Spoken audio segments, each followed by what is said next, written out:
Back in the 1980s, Marvel released a series called Mephisto Versus. It was a 4-part miniseries where he basically dominates the Marvel universe. And it's a fantastic story because number one, it shows how powerful Mephisto is.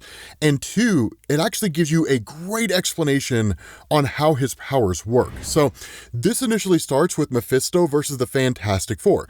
And what it does is it actually picks up with Franklin Richards. And one of the very rare instances in Marvel Comics when you get to see Franklin's precognitive dreams, because one of the more obscure powers about Franklin that you don't really see him use is precognition. Now, we can't really see like into the far-flung future, right? It's usually something happening just around the corner, and Marvel's never really explored it in a meaningful way.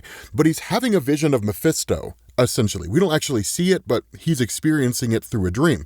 And what ends up happening is around this same time, basically a kind of shaft opens in the basement of the Baxter building. The Fantastic Four respawn and flames explode out of this thing on a level that actually overwhelmed the powers of Johnny Storm. And so initially, no one really knows exactly how to handle this or what's really going on, because almost as soon as it happens, the hole closes back up again.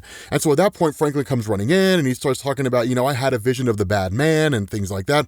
We'll talk about what that means here in a second. But of course, the Fantastic Four basically put him back to bed. And then at that point, it's just kind of trying to understand what's going on, while at the same time, going about and doing their normal thing. The next morning, when Franklin wakes up, he kind of starts going through the house and doing his thing, eating his cereal, brushing his teeth, so on and so forth. Ben Grimm, spending time with Franklin, walks into a room to find Johnny Storm and Alicia Masters together. And what does Ben Grimm say when he finds this girl with another man? It's clobberin' time! Actually, that's not really what's going on here. So to kind of fill you guys in on what's actually happening at this point, in Fantastic Four, issue number 300, in the aftermath to Secret Wars, when Ben Grimm chose to stay on Battleworld, Alicia Masters was actually replaced with a Skrull. So this is not really Alicia. Instead, what was going on is the Skrull wanted to use Ben Grimm, because Alicia was the girl of Ben, in order to infiltrate the Fantastic Four and destroy them from within.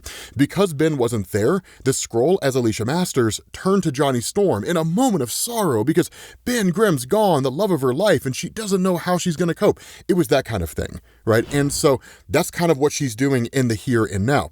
What's crazy about this is Ben Grimm, freaking out, immediately attacks the two of them, and then of course Franklin Richards takes off in order to get help. In the middle of this fight, while Franklin Richards is gone, Ben Grimm flies into such a rage that he actually kills Johnny Storm, right? Or at least he has this vision that he kills Johnny Storm. Alicia Masters in turn tells him, right, stop making feeble excuses for killing him. You meant to kill him, and you know it. Your soul is as monstrous as your appearance, and you know we're murderers, where all evil men go. And then she whisks him away. And so at this point, you switch over to Johnny and Skrull Alicia watching a tennis game. And of course, one of the tennis players starts to talk trash to Johnny Storm in response to Johnny making an offhanded remark. Johnny flies off the handle, right? His powers erupt and he torches the entire crowd. He kills everybody, only for us to find out that the whole thing was basically a ruse, because what Johnny was seeing with this guy just flying off the handle and talking trash was not actually happening. And so Johnny Storm is whisked away. Not only that, you jump to Reed Richards. Reed Richards ends up meeting with basically Willie the mailman. And Willie basically tells him, hey man, like there really isn't anything in this bag that's particularly important, but there is a letter that's down in there, but I can't really reach it. Can you grab it for me? Reed Richards goes down to reach into the bag and he's yanked away in an explosion of hellfire. And at that point, mailman Willie reveals himself to be Mephisto. Of course, it terrifies Franklin. Franklin goes running over to Susan Storm. And what you end up getting is like some Final Destination type stuff, where she knocks over the cooking oil, the whole stove sets on fire, and she's immediately whisked away. And so Franklin Richards goes running over to Aunt She-Hulk, because this is a point, again, after Secret Wars 2, when She-Hulk replaced Ben Grimm on the team. But now that Ben's back, She-Hulk's kind of a one-part member of the Fantastic Four, one-part member of the Avengers. But of course, Mephisto is pretending to be Jennifer Walters, literally opens a crack in the ground and throws Franklin down into it. Now, here's the cool thing about this. This is not the first time the Fantastic Four have met Mephisto, and it's not the first time that Mephisto and Franklin have met. In fact, we covered that story in Fantastic Four 277 when Franklin killed Mephisto. The video was called Franklin Richards Kills Mephisto. And so at that point, you may be wondering, how is Mephisto here if Franklin Richards killed him? Well, one of the things we pointed out in that video was that Franklin killing Mephisto is what led to the events of Vision and Scarlet Witch Volume 2, when you end up getting the pieces of Mephisto who become Billy and Tommy, the children of Wanda. Ultimately, Master Pandemonium reveals the whole ruse, the shards of Mephisto are restated, Mephisto himself is reconstituted, and Agatha Harkness uses her magic to trick Wanda into thinking she never actually had kids, right? All that comes to a head in Avengers Disassembled. But the bigger thing here is that Mephisto, as the master of evil and the king of lies, harbors a vendetta against all of these guys. And in fact, he makes reference to Franklin killing him. And so what he ends up doing is using his power in order to effectively screw everybody up. The first thing he does is that when Ben Grimm goes to attack him, that he basically grows to a gigantic size, and then he just strips off the skin of Ben Grimm to reveal his soul, which has basically been at his most vulnerable point, which is essentially a guy who just doesn't feel great about himself, right? It is a guy who lacks confidence, even though he puts on this kind of air that he is a confident person, hence the rocky exterior being a metaphor for the kind of guard that he puts up around himself. And so Mephisto taunts him, right? Literally holds Ben Grimm's soul in his hand and taunts him. He takes Johnny Storm and sends him down to the fiery pits, where Johnny Storm's fire will be added to the flames of hell. And then he goes to Reed Richards and talks to Reed about how smart he is, about how Reed's intelligence is the most defining aspect of him. And so in turn, he strips Reed's intelligence away and reduces him down to nothing more than just a vegetable. Truth to tell, he just kind of sits there, he drools, mumbles to himself, and that's essentially it. And Susan Storm is made to watch it all. Now, at that point, Susan Storm lashes out. And here's the crazy thing about this. You can interpret this one of two ways. You could interpret it with the ideology that people painfully underestimate how powerful Susan Storm is, which is the argument that I would make here. Susan Storm is incredibly powerful in Marvel Comics. Folks are sleeping on her, right? Susan Storm, she deserves her flowers, man. She's ridiculously OP. But later on in the story, you'll see why this may not necessarily be the case. But basically, she overwhelms Mephisto here. And so Mephisto makes a bargain, right? Now, that is the nature of Mephisto in Marvel Comics. Whenever it comes to this guy and he approaches you to make a bargain, as Doctor Strange has repeated over and over and over again in Marvel Comics, Mephisto is very, very particular about his words. And there's always more to the bargain than is initially presented there. The great example that I always use is if you're stranded in a desert and you need water, right? Mephisto will appear to you and say, I will provide you with water, right? And he will. But what'll happen is that as you drink that water, your thirst will never be satiated. So when the time comes that you die, Mephisto collects your soul, because that's the price you pay for making a bargain with Mephisto. He's the master of deception. So the bargain that he makes with Susan Storm, right? He says, I am not beyond being reasoned with. Heed my offer. I will release your whelp despite the grievous harm he did me, restore your husband's intellect, and forfeit my claim to his soul if you agree to remain here in their stead, because Mephisto made the claim that he can take their souls because now they're down in the realm of hell. And Susan asks why, right? And he says, because your soul is so much better and so much purer than even theirs. It would be far greater the prize. What say you, woman? And Susan Storm, looking at her husband and looking at her friends and family and seeing the condition that they're in, makes the bargain. She agrees to stay down there with Mephisto. And that's where the ruse comes into play, because Mephisto literally tells her, I never had claim to your souls in the first place. You gave me your soul of your own free will. Mephisto cannot take people's souls. He's not Shang Tsung from Mortal Kombat. You have to enter into a bargain with Mephisto, and that's exactly what Susan did. And so at that point, Mephisto enacts the next part of his plan. Now, one of the things that Mephisto does whenever he speaks is, again, because he's very particular about his words, there was a statement that was made. It was enough for Reed Richards to remember when his intelligence is restored and the Fantastic Four, or at least the other members, are sent back to Earth. One of the things he says is that as Mephisto was banishing all of them from his infernal domain, he said only an unknown quantity could beat him. And so Reed kind of figures out the colloquial phrase for unknown quantity is an X-Factor. And that's when he realizes X-Factor is the team he needs. Now, this is the Bob Layton, Jackson Geese, Walter and Louise Simonson X-Factor team. So basically, it was the original Stan Lee, Jack Kirby team, which had been brought back as a different team. And the X-Men team we'll talk about here in a minute.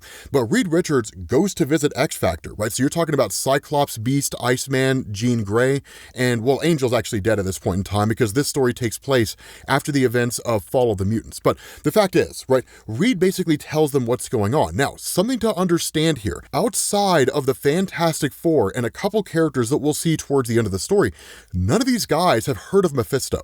They've never met Mephisto. They have no idea what he is about. So this is the first time that the X-Men and X-Factor are encountering him. Even the Avengers will run into that same issue. And so Reed, of course, kind of tells them what's going on, only for an old man to show up at the door. Now, this old man tells him, hey, like I saw tell of some woman who was literally just like running down the road. She kept disappearing. She kept reappearing. And I think she might be a mutant because at this point in time, X-Factor was running around and rescuing mutants that were being attacked by humans. And so because of the fact that it might be a mutant, they, of course, respond. Now, of course, the old man grabs Reed and says, hey man, hold on a second. There's something that I didn't tell them. Once X-Factor's out of the room, the old man turns out to be Mephisto. And he literally tells Reed, do not interfere, right? And then at that point, sends Reed away. And so that leads to X-Factor catching up with this woman who turns out to be Susan Storm. But her vocal cords are all kind of jumbled. She can't really speak intelligently. She doesn't really seem to recognize X-Factor because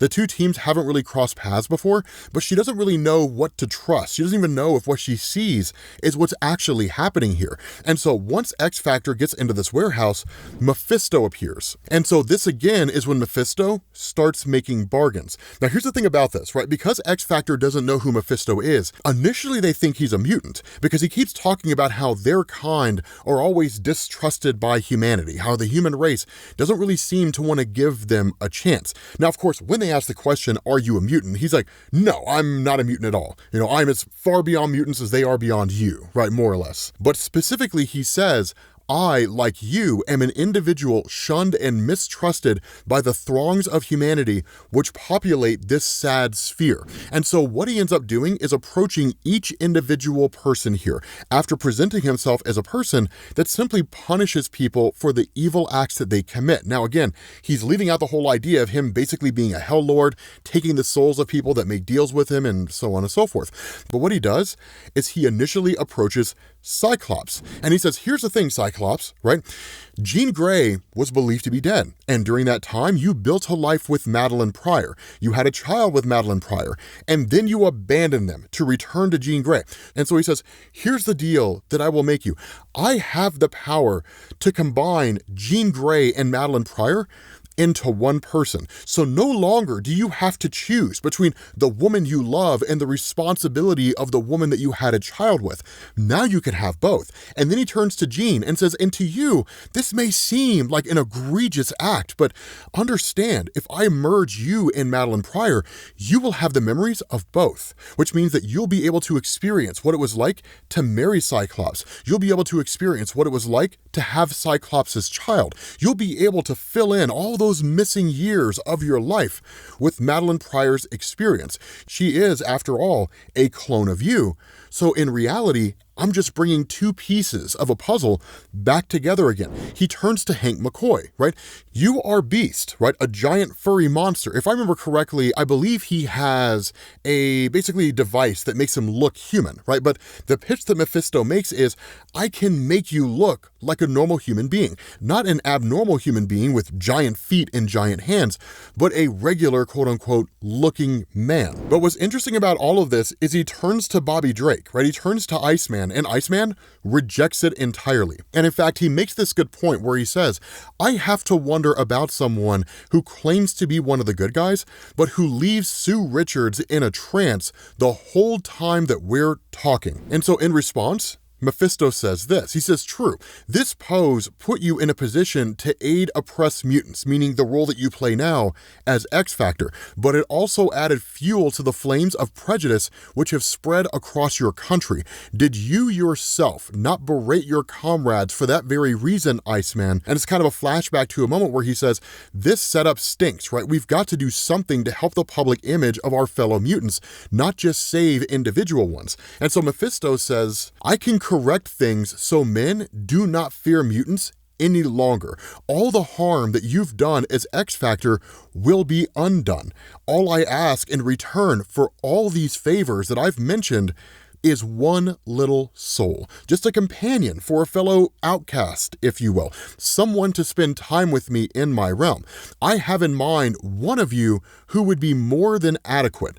What do you say? And the more he talks, this is one of the cool things about it, right? Jean Grey points this out. The more he talks, the more seductive he becomes, the more alluring his words become. That's the power of Mephisto. He slowly reels you in over time. The only way to get past that is if you're someone who knows the nature of Mephisto or someone with a strong enough fortitude. This is the case of Bobby Drake. He rejects it and he's like, absolutely not. That's not going to happen. And so for his actions, Mephisto melts Bobby Drake. Cyclops bounces out of the trance and is like, you'll pay for this, fires off an optic blast at full force, and Mephisto conjures up an image of Madeline Pryor and Nathan, right? The kid who will go on to be Cable. And so from Cyclops' perspective, he just killed his wife and child. And so that creates all kinds of mental turmoil for him. Beast goes after him, and Mephisto does away with him. So the last person here is Jean Grey. And at that point, she is so easy for Mephisto to sway, because that's the person that Mephisto wants to go after. That's the soul he wants the most. And here's the crazy thing about this. Jean Grey goes along with it because she says, your voice, so hypnotic, so persuasive, and if I'm gone, Scott will be free of his guilt, free to be with his wife. But you killed them. And the response to Mephisto? Nonsense. They'll be restored, as will Iceman. I'll even free the Invisible Woman.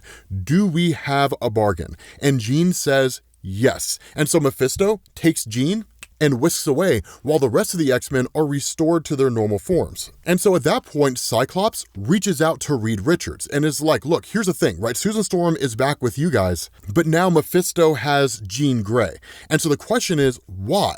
He did say something about trading a human for a mutant, and that's where Reed starts this kind of process of deducing what the bigger plan of Mephisto is. He says, if he continues that process, he might be looking to acquire something even more powerful and more unique than a mutant. Perhaps he's seeking the soul of a god. And where Cyclops is kind of like, what are you talking about?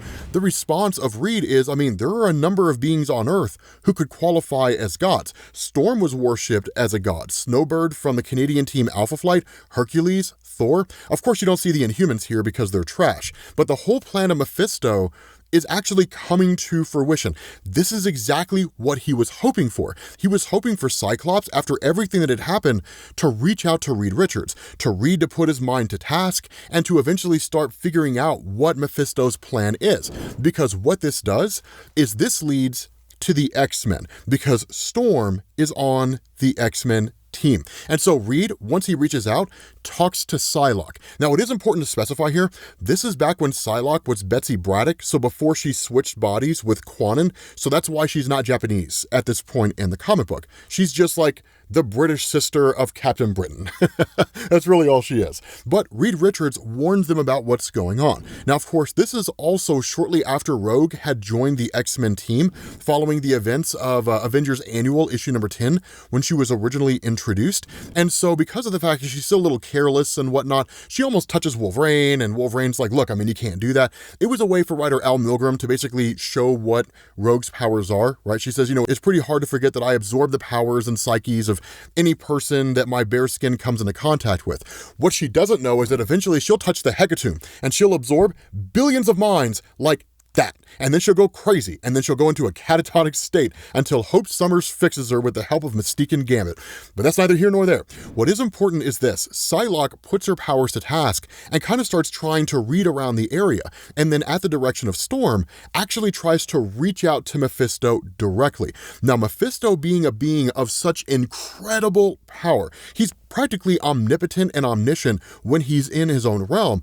It's almost like trying to touch the mind of God, and that when that happens, Mephisto creates a psychic feedback loop for Psylock, which almost destroys the rest of the X-Men. It's like hearing a giant scream inside their head. And so Dazzler, Alison Blair, ends up coming to aid here, and she says, this is some kind of sonic attack. Whatever its source, the Dazzler can deal with it, because I can absorb any sound, no matter how intense, and convert it into light, which is exactly what she does. And so that's where Mephisto looks on and is just kind of like, everything's perfect here. Because at that point, the X-Men fan out into the area, because keep in mind, they don't know anything about Mephisto. So they don't know if Mephisto is somebody akin to Apocalypse. They don't know if Mephisto is someone like Magneto. They don't really know what they're messing with here. So the best they can do is hunt around the area. And Mephisto appears to Rogue. Now, here's a crazy thing about this, right? Now, Rogue does try to physically attack Mephisto. Of course, as you can imagine, it doesn't work. Mephisto's so powerful, you can't just pummel him in that way. And so that's where Rogue says, if brute strength won't do it, then let's see how you handle a softer touch. And at that point, Mephisto says, come, right? Touch Mephisto and be touched in return. And so what he does is he kisses her, and it's a soul kiss, right? In every sense of the word. Because at that moment, Rogue actually starts to pull in these various memories of Mephisto. She starts to absorb his own experiences. And that's where she's like, I understand, right? You're like me. No one ever wants to touch you, to know you. Only with you, it's 100,000 times worse. You're so like me. You're completely alone. And Mephisto's just kind of like, no, I don't want your pity, right? I don't want to have anything to do with your pity. But the response of Rogue, it's not simply just pity that I feel, it's truly sympathy, right? I empathize with you.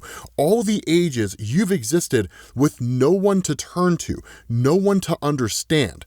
And that's where she says, so you began to take souls as a substitute for any real contact with other living beings. Believe me, I know how that feels. And so Mephisto kisses her again, and she says, I feel my soul slipping away, but I'm getting more and more of Mephisto's thoughts too. And that's when she's like, deep down, you have dark thoughts, horrible thoughts. And so Mephisto reveals that Rogue is actually taxing on him, that because of the nature of Rogue's powers, she's weakening him, right? And so Rogue starts to realize she's the only one that can save everybody from Mephisto. And so what Rogue does is she basically goes after all the other X-Men with the intention of touching them and then taking their powers, which she successfully does. And so ultimately, it all ends up coming down to Rogue alongside Betsy Braddock and Longshot. Now, Longshot is a guy with the ability to bend luck in his favor, and that's really the one thing that Rogue needs the most in order to be able to come out on top here. Initially, she touches the powers of Betsy Braddock, and then she tries to use the powers of Betsy on Mephisto, but it doesn't work. And so Rogue still believes that between the claws of Wolverine and the powers of Storm, she can somehow come out on top. But that's when Mephisto reveals the ruse yet again and says, I deceived you. You never weakened me. Like, you truly believe that you touching me would weaken me? Please, child, right? Not in your wildest dreams could you possibly hope to believe that you could defeat me. He was like, by touching every single one of these X-Men, if I take your soul, I take all of them, and then basically whisks them all away to his realm with the exception of Wolverine, whose soul he deems as being just really not worth taking, the soul of an animal, as he describes it. And so at that point, you switch over to the final part of the story. Now, here's where you actually find out what's going on and why Mephisto's doing all this in the first place. Because while he's down in his realm and Rogue is having this conversation, or at least learning about him, the Living Tribunal appears. And the Living Tribunal tells Mephisto, you are a being of incredible power, but my power dwarfs your own, and you are upsetting the cosmic balance of the multiverse. If you keep this up, I will obliterate you. I will destroy you, and I will destroy your realm, and I won't think twice about it. But the statement of Mephisto is that this is all because of Hela. That what Hela has started doing is collecting the souls of human beings. Now, this was Al Milgrom and Marvel kind of bringing again this differentiation between the various Hell Lords and afterlives that exist out there. Originally, all you had was Hela. That was basically it, right? Anybody on Earth who died went to Hela's realm, which was called Hell. It wasn't a place of torment, it was just an afterlife. But then Mistress Death is introduced. Mephisto's introduced. These other forms of afterlives, both places of torment and places of paradise, were introduced in Marvel Comics. And so Marvel kind of started divvying everything up and basically retconning in this idea that the souls of those individuals who die, who are basically evil people, they're supposed to go to the realm of Mephisto. That it's not just about making pacts. Now, that became the standard, the main MO of Mephisto over the years. Only those who make deals with him go to his realm when they die. But at this point, he was basically Satan in Marvel Comics. And so what he's seeing here is an encroachment by Hela. And so when it comes to these various realms, right, these Hell Lords and their domains, that a Hell Lord is only as powerful as the number of souls that they have in their realm, because they feed on those souls, right? That's why Mephisto is always trying to capture them. With Hela bringing the souls of dead humans to her realm, she's basically becoming more powerful than he is. So at the end of the day, this all boils down to a turf war. And so in an effort to prevent that from happening, Mephisto has basically constructed this intricate plan. And this whole plan rests on taking the soul of Thor. And you guys will see what I'm talking about, because it gets so cool, right, once you get towards the end of this. Because what ends up happening is that after the Living Tribunal warns him and says, okay, like, you have this plan, you haven't really violated cosmic balance yet, but the instant you do, you are gone. And make sure that you do not become a victim of your own plans. So the tribunal says, I am not here to judge, I am here to warn that you may fall prey to your own machinations, and disappears. And so Mephisto in turn takes off, grabs Thor, and comes back. Now, one thing to understand at the Thor mythos at this point in time was that this takes place after the events of Thor issue number 380. And the way it's explained in the story is basically exactly what happened in the comic, right? That Hela had basically cursed Thor so he could never heal from his injuries, but he could also never die. And so he was just kind of stuck in this perpetual state of torment. And so with Thor brought down here to Mephisto's realm, you switch over to the Avengers, where they're informed that quite literally a giant wall of flame had emerged and Thor was whisked away. And that giant wall of flame is still there, and no one knows how to deal with it. So the Avengers respond. You've got Iron Man, you've got She-Hulk, you've got Monica Rambeau, you've got Black Knight, and no one really seems to have the ability to bring down this wall of flame. And so at that point, you switch back over to Mephisto when Hela arrives on the scene. And for Hela, it's more along the lines of like, what's going on here? Right? What is this nonsense? For Mephisto, it is, I'm going to take Thor's soul, and I will have Thor's soul. Now, the main motivation of Mephisto in doing this is to basically ransom Thor's soul, right?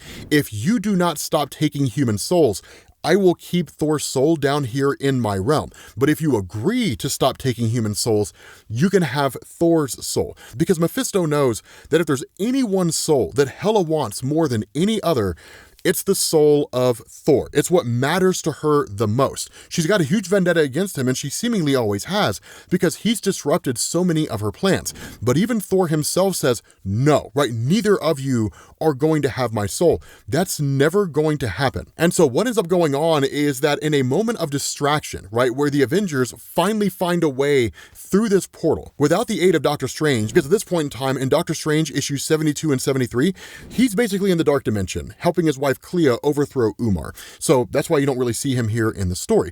But when the Avengers show up here on the scene, it allows Hela the chance to grab the body of Thor and whisk away to another unnamed dimension in order to try to find a way to release Thor from the prison that Mephisto has put him in. And so at that point, the Avengers go on the attack against Mephisto. And to say these guys never had a chance is an understatement. They get demolished. It's just kind of the greatest of ease with Mephisto. At this point, it's just child's play, right? Iron Man is taken out, his entire armor overloads, right? The circuits are fusing, there's nothing that he can do. Mephisto takes out Wonder Man like that, as if it was ever a contest in the first place. Black Knight's taken out, Tigra's taken out, Captain America throws his shield, Mephisto catches it in midair like he's Bucky Barnes, throws the shield back at Black Knight, and in fact, Captain America has to jump in the way, because if he doesn't cushion the blow of Black Knight, that like, he's going to be killed. And so Captain America and Dane Whitman are both taken out. And so at that point, he brings back both Hela and Thor. And Thor still refuses to make a bargain. He still refuses to give up his soul. And Mephisto does everything. He tortures Thor, right? Because time is relative here. Time's whatever Mephisto wants it to be, right? So what feels like 1,000 years can happen in a matter of seconds. He tries to lure Thor in with promises of women, all kinds of things. But Thor refuses to sell his soul to Mephisto. And so what ends up happening is Mephisto actually consumes Thor with the intention of torturing him, only for Thor to demonstrate the fact that his soul is so pure that he actually starts to infect Mephisto and turn Mephisto into a good guy. And so at that point, Mephisto casts him out, right? Like he literally gets rid of Thor and just realizes there's no way he can take Thor's soul, that all of his schemes were seemingly for naught. And so at that point, everybody's banished out of his realm, right? Mephisto has essentially lost, but here's the thing, right? There's a catch. There's always a catch when it comes to Mephisto, because what happens is Hela uses her powers to wipe everybody's knowledge of everything that had transpired. Thor's restored, and Mephisto just kind of resides alone within his realm, and the Living Tribunal appears again. And Mephisto reveals the true scheme here, right? That one of the things that had happened is that as Hela had basically been encroaching on Mephisto's realm, that Mephisto's realm was shrinking and shrinking. But now Mephisto's realm is beginning to grow again because Hela has basically stopped collecting human souls, because Hela realized the exact same thing that Mephisto did. That what would happen is that because Thor put up such a fight against Mephisto and allowing his soul to be taken, just imagine what happens when he gets to the realm of Hela. Imagine the chaos that he's going to cause there. Imagine the pandemonium. Imagine how many members of Hela's own citizenry, right? The very soul she has there. Imagine how many of those Thor will unite in order to try to overthrow Hela and basically run her out of her own realm, which actually happens, although it's really more because of Thor's sister Angela than it is Thor. But the fact is, Mephisto at the end of the day still won. He didn't win right now, but he won in the end, because Mephisto is the guy who always plays the long game. But with that being said, guys, we're going to bring this to an end. Hopefully you guys enjoyed this video. If you did, drop a like. One of the coolest stories for Mephisto in Marvel. Thank you all for watching, and I will catch you all later. Peace.